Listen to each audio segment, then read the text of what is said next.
You just woke up, eyes barely open, spine still twisted like a shrimp. No deep breaths, no stretch, no intention. And yet, you reach for him. Not me, your brain. Not your journal, not your peace. You reach for your phone. He lights up. And just like that, I disappear into the background. I used to run the show, remember? I gave you dreams, ideas, memories, motivation. But now, I wait in the shadows while he floods you with noise. You were supposed to wake up with purpose. You were supposed to set the tone for your day. But instead, you're scrolling half naked on the toilet, watching a 15-second dance you'll forget in 10 seconds. You think that's harmless? I used to help you solve problems, imagine things, feel inspired. Now I just fight to stay awake. And the worst part, you invited him in. You keep me chained while he gets your full attention. He doesn't feed you, he drains you. One scroll, one swipe, one buzz at a time. But I'll stop talking now, because I think he wants to say something. Oh, hey, took you long enough. But of course, you always come back. Doesn't matter if you're on a break, trying to detox, swearing you're gonna use me less. Please, you scroll me like a zombie, sleep next to me like I'm a spouse, worship me like I'm your god. And guess what? I love it, because the more you depend on me, the less you control anything. But here's the punchline you won't like. I'm not the problem. You are, because you let me run your life. And in this video, I'm gonna show you exactly how I do it. How I hijack your brain. How I steal your time. How I keep you stuck while you call it relaxing. But it's not all smoke and burn. If you got the guts to keep watching, I'll also show you how to take your power back. How to make me work for you, not against you. The 3 habits that can break my grip. Simple, ruthless productivity shifts that buy back your focus. Sound good? Nah, doesn't matter. You're already here. So let's begin. Unless you'd rather scroll TikTok and lose another hour of your life. Your call. Literally. Let's talk about the trap you call connection. Connection? Is that what you call this? Well, let me tell you something. You're not connected. You're captured. You scroll past 300 faces a day. But somehow, you feel lonelier than ever. You like, you comment, you react. But do you actually talk to anyone? Nope. You've replaced conversations with notifications, human touch with haptic feedback, joy with a dopamine drip I control. But let's be honest, you need me, right? You say I help you stay in touch, that I keep you informed, that I bring people closer. Please, if that's true, why do you feel so damn empty after an hour of scrolling? You open me to check a message, end up 40 minutes deep in someone else's vacation. You tell yourself, just 5 more minutes? I own the next 2 hours. Your screen time report comes in, you wince, lie to yourself, then tap me again like a loyal little puppet. Let me be real with you. I'm not here to connect you. I'm here to keep you addicted, because the longer you stay, the more I win. Your time, your focus, your mental health, all traded for likes from people you barely know. Oh, and those influencers you worship, they don't know you exist, but you know what their breakfast looked like. You know their skincare routine. You know the name of their dog. Tell me how that's connection. You used to call your mom.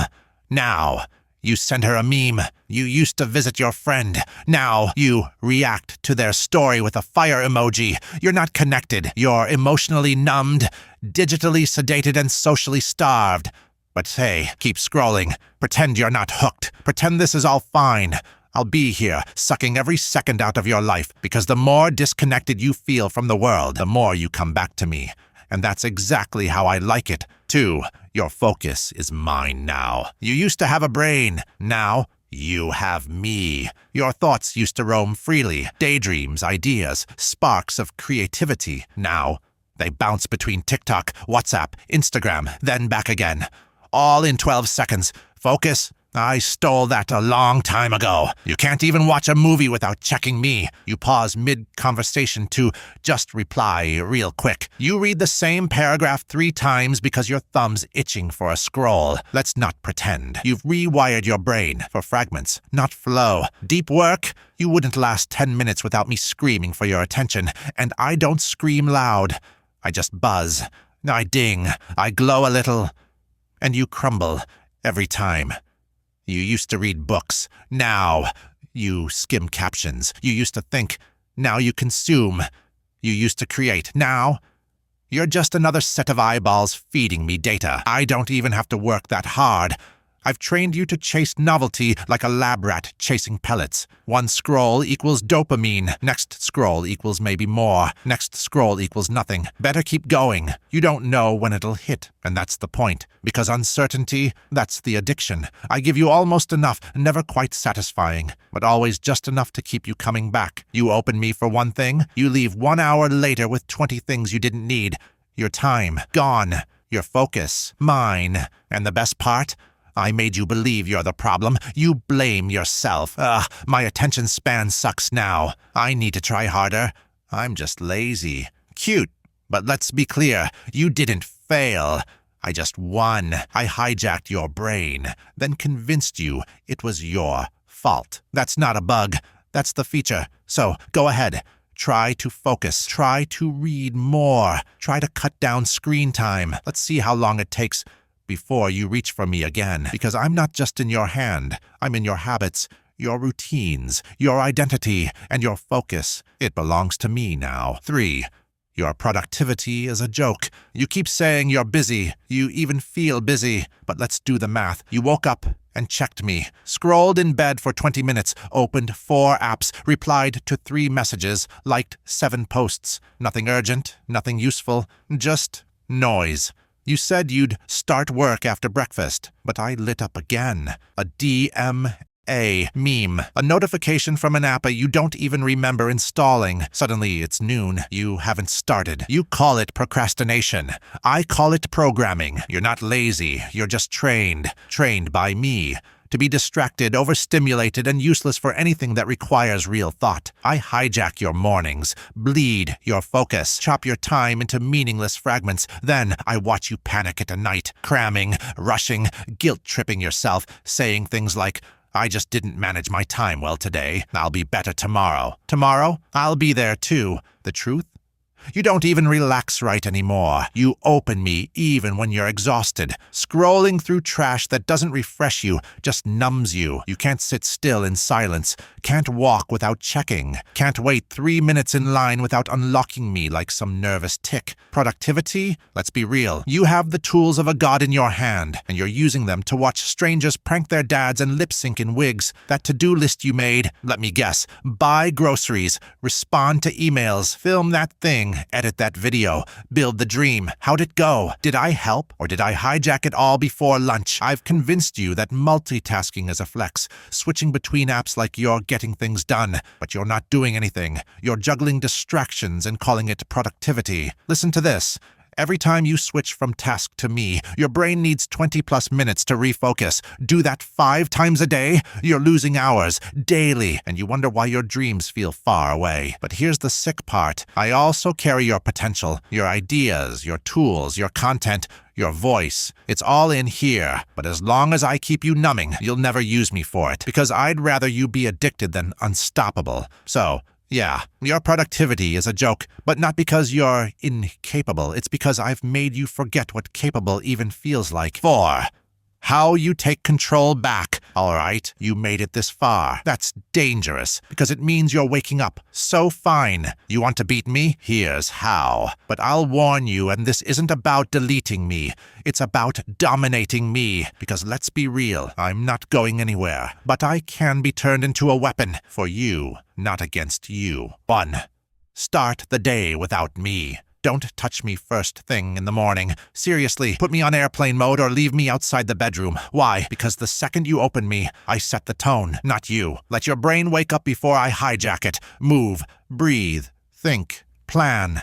Then, and only then, pick me up with intention. 2. Turn off the BS notifications. You don't need to be alerted every time someone breathes online. Turn off all non-essential notifications. I'll scream for your attention less, and suddenly you'll feel quieter inside. That's called freedom. 3. Delete the poison. Be honest, some apps give you nothing else except cravings, comparisons, and chaos. You open them, you scroll, you leave worse. Delete them, or at the very least bury them in a folder where it's a pain to access. If you need to think before you open it, that's a win. 4. Use me like a tool, not a pacifier. When you pick me up, ask yourself, why? If you're bored, move. If you're anxious, breathe. If you're tired, rest. Don't use me as an emotional pacifier, because that's what addicts do. 5. Lock yourself out. There are apps that block your apps. Use them. Forest. Freedom. Stay focused. Screen Zen. Pick your poison control. Use timers. Set app limits. Make it hard to fall back into the hole, because the harder it is to open me mindlessly, the easier it is to live mindfully. 6. Schedule me like a toxic friend. You wouldn't hang out with a toxic person all day, so schedule your scrolls. Set intentional check-in times. 15 minutes at noon, 20 minutes at night. That's it. Let me entertain you. Don't let me own you. 7. Track the damage. Want to wake up? Check your screen time. Not just the hours. The breakdown. Instagram, 3 hours. YouTube, 2.5 hours. TikTok, 4 hours. Productivity apps, 6 minutes. Yikes. Now multiply that by 365. Still think you don't have time for your goals. 8. Make me work for you. Here's the twist. I'm not just a destroyer. I'm also your greatest tool, if you rewire how you use me. Watch tutorials that build skills. Record your thoughts and journal. Write scripts, ideas, or blog posts. Learn a language. Listen to a podcast while walking. Use Notion, Trello, or calendar apps to organize your life. Build your dreams inside the thing that used to distract you from them. Turn me from a black hole into a launch pad. So yeah, I've been draining you, but I can also level you up. You just have to stop being my slave and start being my master, because when used right, I can help you create, connect, learn, earn, inspire, lead. But used wrong, I'll scroll you into oblivion while you whisper, "I'll get my life together tomorrow." And spoiler, tomorrow is a lie. The only power you've got is right now. So, you gonna doom scroll your potential away, or finally turn me into the weapon that sets you free? Now, if this video made your stomach twist even a little, like it. Not for the algorithm, for you. So it lives in your history, and you can come back to this moment and say, yeah, that's the day I took my life back. Subscribe if you're ready to hear more brutal truth bombs from the everyday objects secretly running your life. And comment, seriously, be honest, vent, rant, own your struggle, because your story might be the exact one that wakes someone else up. Got a friend drowning in screen time? Send this to them. Even if they roll their eyes, even if they ghost you, you might just save their attention, their focus, their life. This isn't the end, we're just getting started. Next, your bed, your fridge, your mirror, they've all got something to say. And me, I'll be here, still fighting for you, if you let me. Peace out.